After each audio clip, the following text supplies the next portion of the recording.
Bonjour à tous, c'est Pixis, j'espère que vous allez bien et aujourd'hui on se retrouve pour une nouvelle vidéo où on va parler des pires erreurs stratégiques d'aventuriers de koh.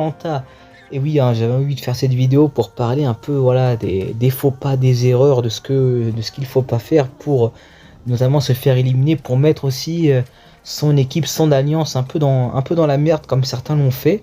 Parfois c'est pas des erreurs qui vont mettre en péril seulement leur personne à elle, mais plutôt l'équipe en général. Et voilà, j'en ai fait une petite liste. Voilà, on va commencer doucement et à la fin de la vidéo, on va parler des plus vénères, quoi, des plus grosses erreurs stratégiques, des plus gros suicides de koh. On va commencer avec un premier assez tranquille, hein, c'est Hugo de koh, la tribu maudite, c'est ça, ouais. Qui à l'occasion d'éliminer un jaune avec le collier qu'il avait donné à Cassandre, il élimine Gustin, quoi. Gustin qui est littéralement la chèvre ultime, quoi, la goat que tu peux amener en finale tranquille en gagnant à l'unanimité contre lui. Au lieu de le garder, il a préféré se venger. Enfin voilà, je parle de Hugo, mais c'est également Cassandre aussi. Voilà, c'est vraiment un vote facile, un vote pas du tout stratégique. Je trouve que c'est une erreur stratégique. Voilà, honnêtement, de l'éliminer, Gustin, en plus c'était vraiment, on va dire, dans le clan des jaunes, un candidat qui pouvait faire en sorte, on va dire, de garder la lueur rouge encore en vie. On va dire qu'il était plus intéressant, je pense, d'éliminer quelqu'un comme Thibaut, ou quelqu'un comme Sophia, ou quelqu'un comme Charlotte, plus que Gustin, quoi. Honnêtement, j'ai pas trop compris l'intérêt, et moi je trouve que c'est quand même un faux pas, une erreur stratégique de la part de Cassandre et Hugo pour le coup. C'est vraiment un collier gaspillé. Surtout qu'on était parti sur un gros Pagonjin qui était vraiment en marche, en route. Et ils ont la chance avec un collier de réduire un peu l'écart. Et finalement ils éliminent un rouge. Donc ouais, pas trop compris. On va enchaîner ensuite avec Jade, du coup en 2007. Pour son ultime sacrifice, celui de Patrick. Je trouve que c'est quand même une grosse erreur stratégique d'éliminer le patron des Batang à cette étape-là du jeu. Le fait que ce soit le dernier conseil éliminatoire, le fait que Patrick était toujours protégé. Je trouve que Jade elle a quand même fait un gros faux pas. Du fait que ça t'enlève le vote de Patrick à coup sûr. Alors que si tu avais voté contre Marilyn, je pense que Jade aurait pu avoir le vote de Marilyn en finale si elle était contre Kevin ou contre Patrick ou contre peut-être pas Simon, mais voilà. Honnêtement, alors que Patrick, on savait que là c'était vraiment une trahison de la part de Jade et elle a beaucoup hésité. Mais c'est vrai que le choix est pas très clairvoyant à mon goût. Je trouve que Jade, quand elle est dans l'hésitation, elle fait vraiment des choix assez catastrophiques. Mais bon, après, voilà, c'est aussi le stress, hein, je peux comprendre, hein, une étape aussi difficile. Et pour le coup aussi, je trouve que Patrick, te le garder en finale, c'est garder un peu comme Gustin, hein, avec la tribu maudite. Tu gardes une chèvre ultime pour la finale, mais tout le monde gagne face à lui. Il perd face à tout le monde, le mec. C'est vraiment le gros méchant de la saison. Donc, alors que Marilyn, l'inverse. C'est peut-être celle qui gagne par rapport à tout le monde, parce qu'elle a eu vraiment un bon social, une belle image vis-à-vis des jaunes aussi. Et franchement, même si elle n'était pas très sportive et tout, elle aurait pu peut-être, si elle atteint la finale, sans déconner, gagner la saison. Enfin, je ne sais pas, mais bon, en tout cas, plus de chance qu'un Patrick. Et bon, là, c'était vraiment les premières années de koh. On voyait qu'il savait pas trop, je dis ça, mais même maintenant, hein. Je suis en train de me moquer, mais alors que actuellement, maintenant, dans koh, ça revient, c'est la même chose, hein, peut-être même pire. Donc, ça pense même pas réellement au jury final. Ça te laisse des Loïc des 4 terres, ça te les élimine même pas, même dans la légende. Donc, je vais pas donner la leçon aux anciens koh quand même. Mais voilà, pour moi, grosse erreur stratégique de Jade. Je vais enchaîner ensuite avec, je vais pas rester une éternité là-dessus, hein, c'est Marie lors de koh Vanuatu, forcément, voilà. Là, c'est vraiment une grosse balle dans le pied qu'elle se tire en éliminant, enfin, même pas en éliminant, en votant seulement contre Gaël, alors qu'elle avait le choix de ne pas voter contre elle, du fait que Gaël avait déjà l'unanimité, et le vote de Marie ne sert à rien, en fait. Et le fait de voter contre Gaël, ça te donne une image de traître. Et bah, ça va lui coûter sa place aux portes de la finale. Même si, voilà, on pouvait aussi se dire que sans cela, ça aurait pu, on va dire, revenir au même. Mais en fait, là, voilà, tu donnes le bâton pour te faire battre, clairement, en faisant cela. Donc, ouais, moi, Marie, là, c'est vraiment peut-être la pire erreur stratégique, enfin, l'une des pires de koh, surtout quand tu regardes, on va dire, enfin, pas l'impact, mais euh, le potentiel que ça avait. Enfin, le fait que c'était pas obligatoire, quoi. Il n'y avait aucun intérêt à faire ça, honnêtement. Donc, ouais, pour le coup, là, gros suicide. On va enchaîner ensuite avec une erreur stratégique, je pense, quand même assez grosse. C'est quand même Ravière en 2012, le fait qu'il soit omnubilé par Namadia au premier conseil de la réunification. Le fait que même Denis avait précisé qu'il y avait des colliers qui ont été cachés. Certes, c'est la deuxième saison, enfin troisième saison, euh, où il y a des colliers qui apparaissent dans l'émission, donc c'est assez nouveau. Mais bon, je trouve que quand même, voilà, Ravière, il avait quand même ce côté assez stratège. Euh, je pense qu'il aurait pu anticiper, voilà, le truc du collier, surtout que bah, voilà, on avait vu que certains l'avaient déjà fait auparavant, notamment dans Rajampat avec Martin. C'est vrai que je pense que prendre à contre-pied clairement sur un vote comme ça dès le premier conseil éliminatoire de la réunification, honnêtement, bah franchement, pour moi, c'est tout bénef, quoi. Tu fais croire que tu votes contre Namadia sans forcément le dire, juste par intuition, et t'élimines clairement un autre maillon fort, mais moins, voilà, moins gros, on va dire. Et là, tu restes clairement dans le jeu, vu que Namadia, et lui, en plus, il sort son collier pour rien, s'il avait un collier. Et voilà, du coup, ouais, pour moi, grosse erreur d'inattention là, de Ravière. Et puis en plus, son équipe l'avait prévenu, donc là, c'est vraiment qu'il était resté, on va dire, têtu sur son idée. Et on a payé le prix fort, hein. Voilà, il s'est fait éliminer assez salement. On va enchaîner ensuite sur une erreur stratégique, voilà, d'un autre style, on va dire, c'est Claude lors de koh, l'île des héros. Et oui, hein, le grand Claude qui pour moi a fait quand même une grosse, enfin pas grosse, hein, mais une erreur stratégique dans son fin de parcours, notamment avec Régis. Certes, Régis le trahit, du coup il élimine Jessica, mais je trouve que Claude, dans son dernier épisode avant la finale, où il est clairement full équipement, un collier, totem, vote noir, bref, le mec, il a tout. Et c'est clairement le King, et il montre que c'est lui qui va trancher et qui va décider de qui va être éliminé. Et clairement, pour moi, encore dans cette stratégie de la GOAT, du candidat mal aimé que tu dois, pour moi, garder pour la fin, bah, franchement, il est où l'intérêt de garder Régis, quoi? Mis à part de se venger, en fait. Pas bêtement, mais bon, presque. Du fait qu'en fait, tu gagnes rien à d'éliminer Régis, seulement tu gagnes juste la revanche et le fait de lui faire payer ce qu'il a fait à Jessica.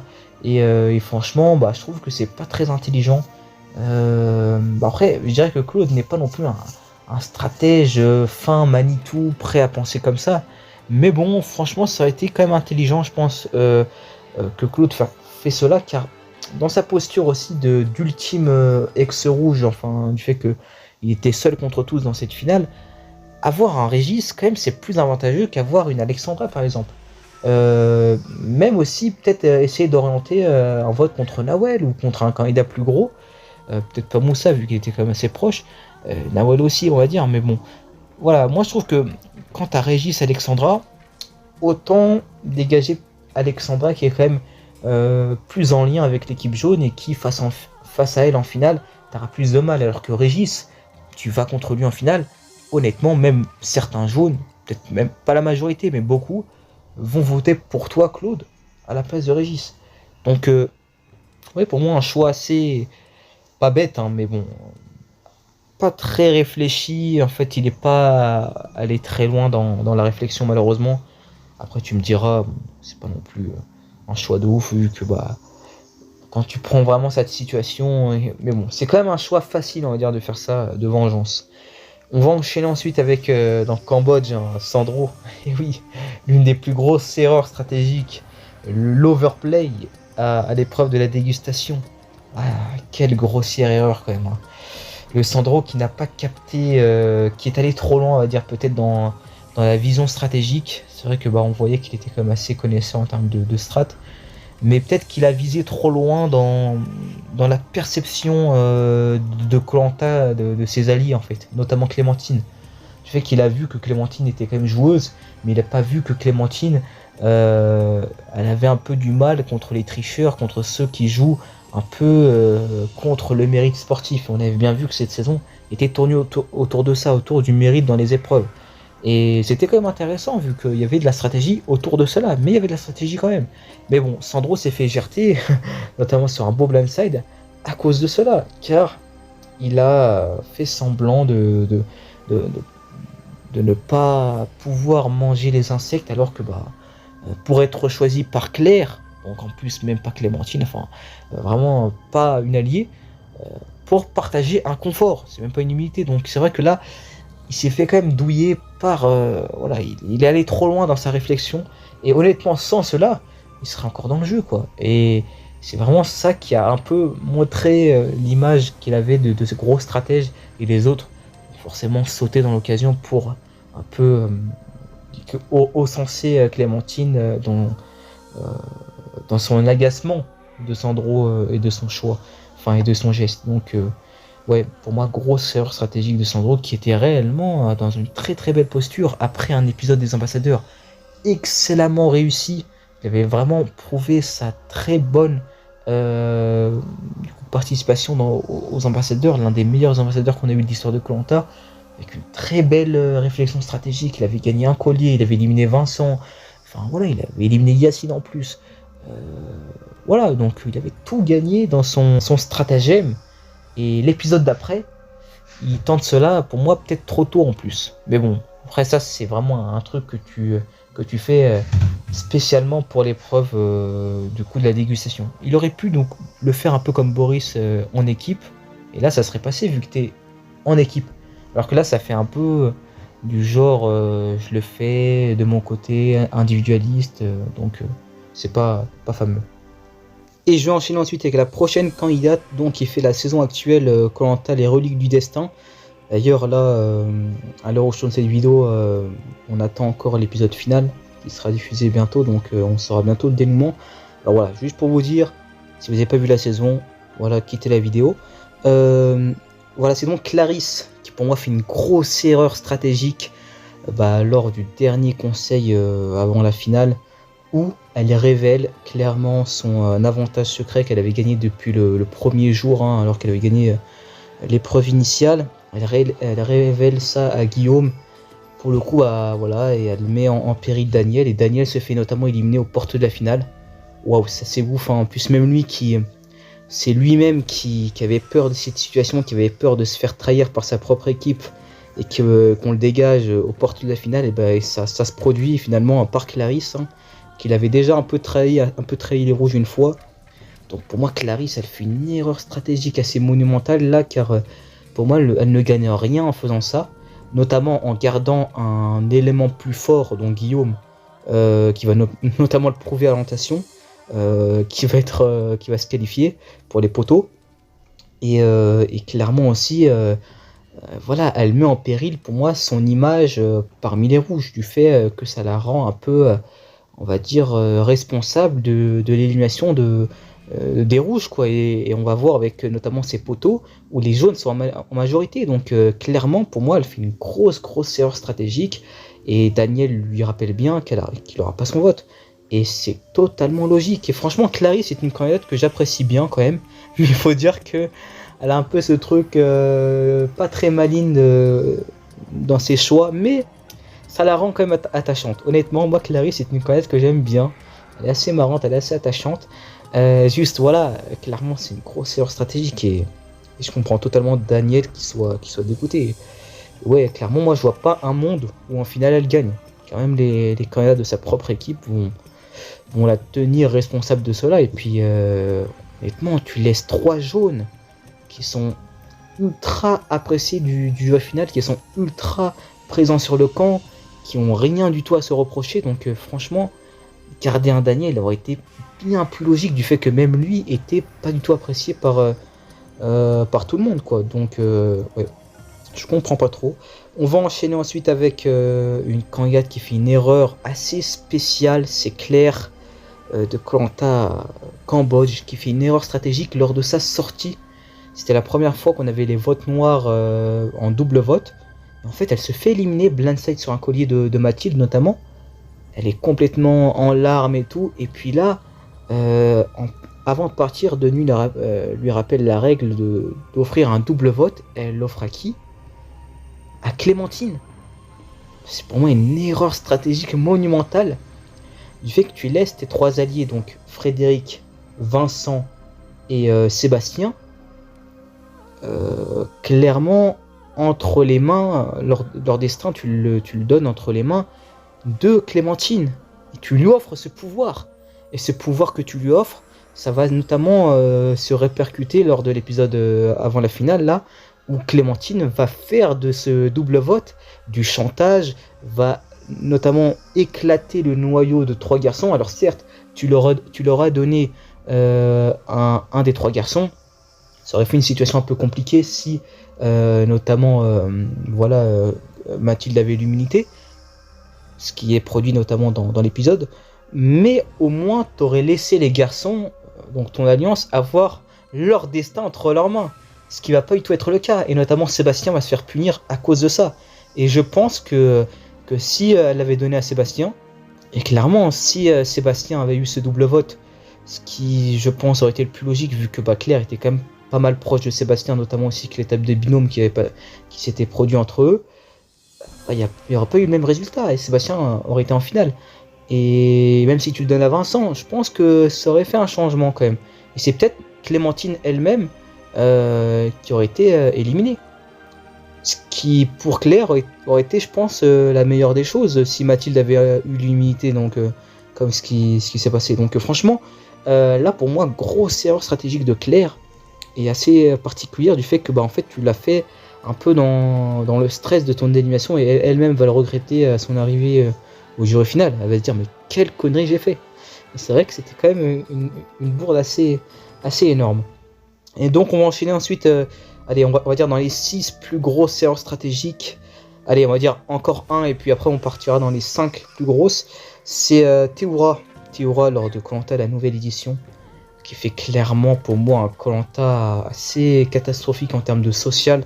Enfin catastrophique c'est peut-être pas le mot, mais on va dire son moins bon Koh Lanta en termes de social. Il le gère pas très bien. Et on sent un peu que les candidats de la saison veulent un peu le faire patauger, veulent un peu le bousculer, notamment aussi Moundir qui était dans son équipe. Et pour moi l'erreur stratégique qui fait Théoura dans cette saison, elle est assez connue. C'est il gagne l'épreuve du coup des massues.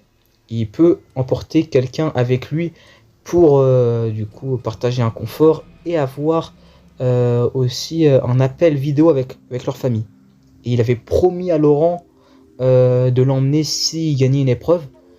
Et en fait, il va être complètement déstabilisé par Martin et surtout Moundir de prendre Phil. Parce que Phil n'était pas trop dans le moral, il voulait vraiment voir...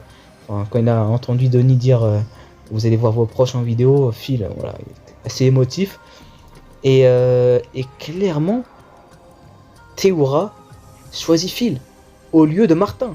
Alors qu'il y avait une promesse. Quand t'as une promesse dans Koh Lanta, surtout quand t'as un truc comme ça un peu chelou, vaut mieux prendre la promesse. Tu tentes pas, mais c'est vrai qu'il a été mal influencé par Moundir et Martin.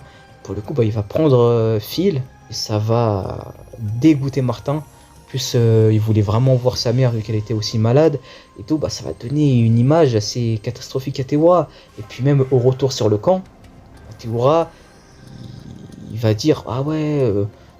Déjà, il va être super désolé, un peu trop notamment. Il va pas du tout se mettre, on va dire, se prendre la défense de lui-même. Il va vraiment se mettre fautif et s'excuser. Et ça va le donner encore plus responsable et certains vont trouver ça lourd. Notamment Philippe, je crois, qui dit mais on en a marre, c'est bon, arrête mec. Et profite de ton confort. Et en plus, quand il va revenir sur le camp, il va être dégoûté même de son confort. Il va dire j'ai pas profité comme je veux. Il va même dire à sa tribu ah ouais, ça a bugué et tout, il n'y a même pas de réseau, j'ai même pas pu profiter. Alors que quand tu dis ça à des candidats comme Philippe, comme Laurent et tout, qui voulaient vraiment voir leur famille, ça les dégoûte encore plus. Et là, ça te met dans une image de rabat-joie, de mec qui n'est pas satisfait de ce qu'il a. Pour le coup, bah voilà. Et c'est catastrophique. En plus, au retour sur le camp, t'as pas le soutien de Moundir et Martin qui vont pas assumer ce qu'ils ont fait. Putain, mais mec, t'aurais dû prendre Laurent. Qu'est-ce que t'as fait? Il s'est fait complètement avoir. Et c'est Théora, un de ses plus gros problèmes, c'est qu'il est trop gentil. C'est un mec adorable, super sympa. Et il est trop gentil. Et là, il s'est fait complètement avoir. Donc, grosse erreur stratégique de Théora sur ce Koh-Lanta. Et il va en payer le prix fort lors du conseil. Il va se faire voter à l'unanimité. Heureusement qu'il avait son collier pour se sauver. Mais bon, au conseil d'après, ça ne sera pas pardonné et il sera éliminé. Donc voilà, franchement, c'était quand même une sacrée erreur. On va enchaîner ensuite avec, pour moi, les 5 plus grosses erreurs stratégiques de Koh-Lanta. À commencer avec Jeff de Koh-Lanta Johor. Et oui, qui révèle à Bruno que Chantal sera la dernière sacrifiée des rouges. Aïe. Vu que là, tu te mets en péril avec un binôme qui était quand même assez isolé, intégré dans ton alliance, mais quand même assez isolé de ton groupe, et tu dis à ce binôme, à un membre de ce binôme-là, ouais, ton binôme, donc Chantal, sera sacrifié parmi nous les rouges en fin d'aventure. En prenant en compte également qu'il y a un Marc qui leur fait les yeux doux depuis un moment, et voilà, il s'apprécie quand même pas mal.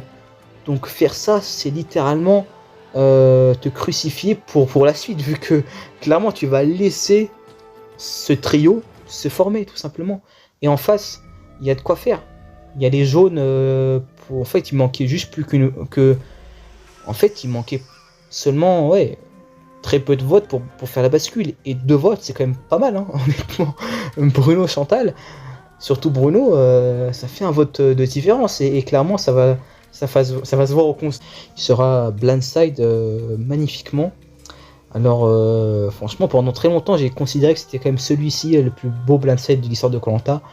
Mais je pense que c'est Jeff, encore une fois, mais blindside par Cédric, qui est quand même peut-être le meilleur, le plus satisfaisant quand on regarde toute la trame qui est autour. Mais là c'est vraiment une grosse erreur de faire ça. Et surtout quand tu vois les répercussions de cela, honnêtement. On va enchaîner ensuite avec la prochaine erreur stratégique. Et c'est Pascal de Koh-Lanta Palau. Aïe. Alors vous savez que celui-là, je le défonce pas mal. Car là, c'est un candidat qui, en début de runif, va littéralement couler son équipe jaune. En fait, ils étaient dans une posture assez compliquée. Il y a Kader qui revient. Déjà, Kader, il était quand même assez énervé de son élimination. Il revient. Du coup, en équipe réunifiée. Toute alliance candidat censée vont faire en sorte de le ramener pour avoir, on va dire, du coup, la majorité par rapport au rouge. Et là, il fait quoi? Bah, déjà que là, c'était vraiment une majorité en plus, alors que si Kader partait dans le camp adverse, ça faisait une égalité. Donc, il y avait peut-être aussi, on va dire, cet appât du fait de dire, allez, Kader m'a tellement saoulé, j'ai tellement pas envie qu'il partage mon aventure que on va aller tenter le tirage au sort. Et sur un coup de chance, bah, on est quand même majoritaire vu que le tirage sera à notre faveur, ce qui ne s'est pas passé dans la vraie vie. Et après, on éliminera le Kader. Passer par tout cela seulement par vengeance, c'est complètement débile. Là, franchement, Kader dit à Pascal, et donc au jaune, mais il parlait à Pascal, il faut me promettre que si vous me prenez, vous me gardez avec vous et que je puisse avoir une chance d'aller jusqu'au bout. Pascal répond quoi? Si on te prend, si tu restes avec nous, ça n'enlèvera pas ce que tu as fait par le passé et on t'éliminera aux portes de la finale.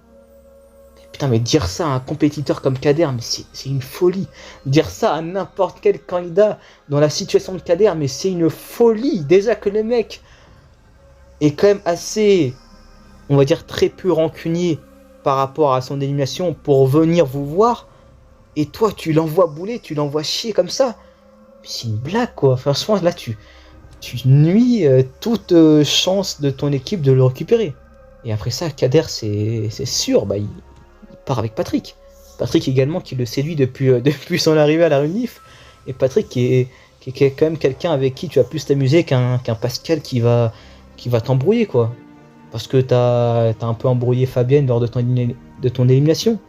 Parce que je comprends un peu Kader, vu la situation où il était, du fait qu'on lui disait ah ouais tu donnes pas à fond dans les épreuves, du coup on va t'éliminer. Ouais bah c'est pas très. Ouais, je peux comprendre Kader. Et honnêtement là pour moi, grosse erreur de Pascal qui va couler son équipe et puis bah va se faire éliminer au conseil qui suit. Hein. Alors pas le conseil même de la Runif, ça sera Freddy qui sera visé. Mais il sera le prochain, on va dire, sur la liste. Et c'est complètement bête d'avoir fait ça à mon goût. On va enchaîner ensuite avec une erreur assez récente, hein, c'est Candice de Koh-Lanta de la légende, que je mets dans les plus grosses erreurs de l'histoire de Koh-Lanta, du fait que là c'est un suicide, mathématiquement. Déjà ce que je comprends pas, c'est au premier tour, tu votes contre Clémence. Et ta justification c'est quoi ? Dites-moi si je me trompe, hein. Mais de mémoire c'est ouais Clémence je vote contre toi, mais tu sais très bien que c'est pas contre toi, voilà, t'as un collier donc tu vas jouer ton collier, puis vu qu'ils avaient pris leur sac et tout. Donc enfin non, c'est plus qu'ils avaient pris leur sac, mais Clémence en tout cas elle avait pris le collier avec elle lors de l'épreuve, elle a eu le bon réflexe. Et clairement bah, elle vote contre elle, mais en sachant qu'elle a un collier, donc il y a complètement bête, parce que là au contraire tu peux déjà te sauver sur ce premier tour en fait. Bref, et puis là t'as un revote et ça tombe notamment sur Candice et sur Sam. Et si t'avais pas voté contre Clémence mais contre Sam, tu n'auras pas été éliminé et ça aurait été Sam qui aurait été sorti. Donc tu t'es suicidé tout simplement. Et puis bah au revote, bah tu n'as plus la majorité vu que tout le monde qui au début avait un peu splitté les votes entre Clémence et elle, bah là tous les autres votent contre toi. Et là tu te fais éliminer bêtement. C'est ton 3e retour quand même. Alors je dis ça alors qu'il y a Théora aussi qui fait quand même pas mal d'erreurs stratégiques de ce style. Mais quand même, je trouve que là Candice se fait quand même pas mal avoir par sa naïveté en termes de vote quoi. Franchement, ouais, c'est peut-être le fait que bah c'était un conseil surprise et que ça les a un peu chamboulés, mais surtout qu'en fait là, vu que tu votes contre Clémence pour la première fois, c'est bizarre vu que c'est quand même une alliée à toi et que tu sais qu'elle a un collier. Donc là, pour moi, il n'y a aucun sens en fait. Je ne comprends pas. Honnêtement, je comprends pas le vote de Candice et je l'ai fait sortir à cause de cela. Donc pour moi, c'est assez mérité. On va enchaîner ensuite avec l'avant-dernier. Et c'est Sébastien de Koh-Lanta de Johor. Alors là, il y avait un Jeff où c'est lui qui allait faire l'erreur. C'est quand même lui, voilà, qui s'est un peu bougé le cul pour faire une stratégie et qui s'est foiré. Alors Sébastien, il a même pas besoin de se bouger le petit orteil. La stratégie lui vient clairement sur un plateau d'argent. Et une belle stratégie quand même. De retourner le clan, du coup le trio... Marc, Chantal et Bruno. T'as Jessica avec Mélissa et avec le vote noir de Christophe qui visait Chantal, qui demande à Sébastien de venir les rejoindre pour être sûr d'atteindre la finale. Sébastien refuse. Enfin voilà, il hésite mais il refuse quoi. Comment tu peux refuser cette proposition ? Comment ? Surtout quand tu regardes le dénouement. Surtout quand tu analyses si vraiment tu pensais un peu à un minimum stratégie, je pense que dans ta tête, tu vois assez rapidement la couille arriver, du fait que tu arrives quand même avec Jessica, on va dire au dernier rouge éliminé, après tu as seulement Mélissa éliminée. Donc voilà, déjà le taux de chance que Mélissa chope l'immunité ou chope un collier ou quoi que ce soit, c'est déjà pour moi une chance trop forte. Et c'est ce qui va notamment arriver, hein. Il va se faire éliminer et ça sera mérité. Et c'est mérité vu que lui-même va refuser cette offre de Jessica qui est pour moi en or, quoi. Surtout que toi, Sébastien, tu t'entends pas de fou avec Chantal et Bruno. Même Chantal et Bruno, on va dire que te font la leçon, se moquent un peu de toi. Enfin, je comprends pas comment tu peux, on va dire, ne pas accepter cela. Et puis, si pour toi tu trahis Marc en faisant ça, franchement, dis-toi que tu le trahis pas, on va dire directement. Tu ne trahis pas Marc obligatoirement. T'es pas obligé d'éliminer Marc direct, mais d'éliminer ses alliés. Et Marc, lui, va t'éliminer aussi au portes de finale. C'est logique, quoi. Quand il a le choix entre toi et ses nouveaux collègues, bah, c'est normal qu'il te jette à la poubelle, vu, on va dire, l'entente qu'il a avec les autres. Et ça, tu dois le ressentir quand même quand t'es en jeu, vu que nous-mêmes, téléspectateurs, on le ressent de ouf. Et on ressent que Sébastien n'était pas vraiment des plus appréciés dans cette dernière alliance. Donc rester dans cette alliance, c'est un peu la facilité. Et pour moi, là, c'est vraiment décliner cette offre de Jessica, c'est vraiment ne rien comprendre au jeu. Clairement. Franchement, bah, pour te la finale, il va te prendre une giga tarte et ça sera clairement mérité.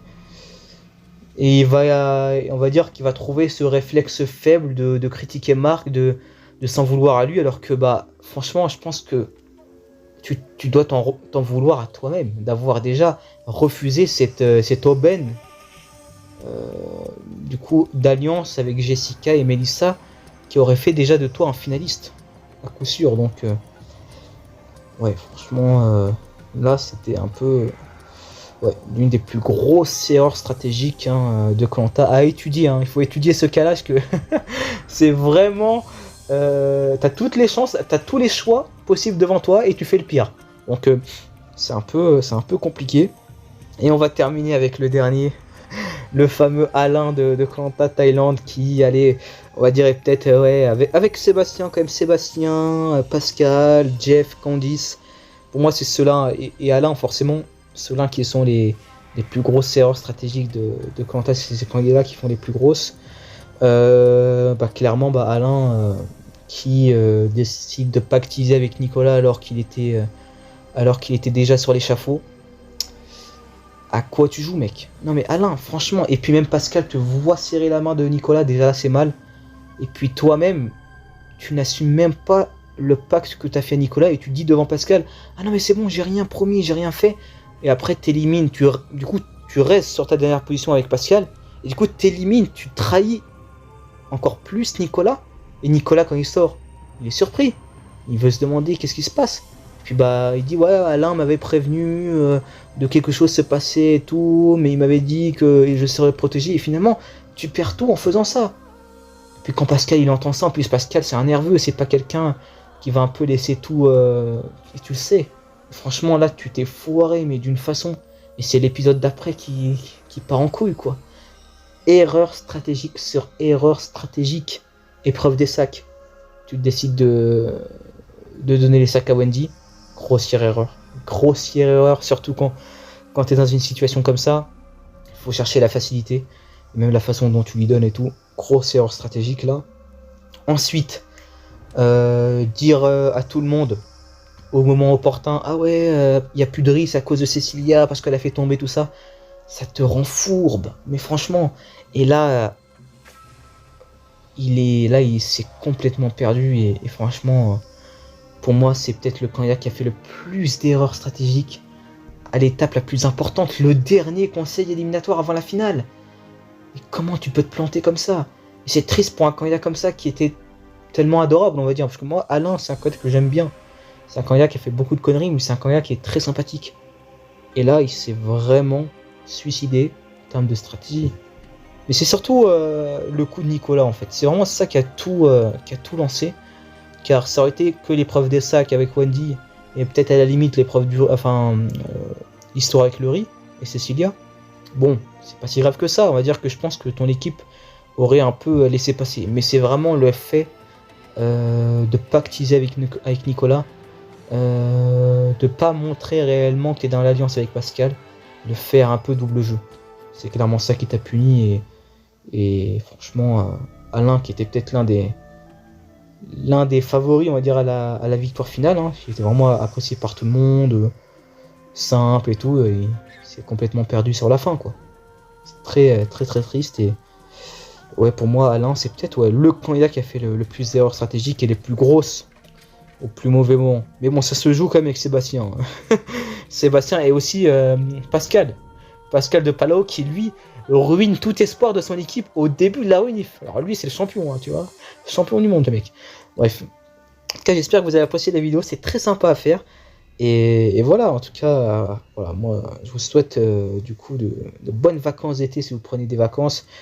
Moi, je vais vous prévenir, il n'y aura plus trop de vidéos qui vont sortir. Je vais partir en vacances dans pas très longtemps. Voilà, je vais partir dans un endroit un peu désertique, un peu éloigné, où vous n'aurez pas trop de signes de moi, tout ça. J'aime bien un peu... voilà, moi je suis pas trop sur les réseaux, donc sur YouTube, j'ai pas trop préparé aussi de vidéos en avance. Désolé, peut-être que plus une, mais bon, je verrai. Donc voilà, je serai pas trop présent, on va dire, dans les prochains mois qui arrivent. Mais bon, je reviendrai en force, j'espère. Et puis bon, voilà, moi j'apprécie bien koh et voilà, il y a la Coupe du Monde aussi qui arrive. Ça va être sympa, franchement.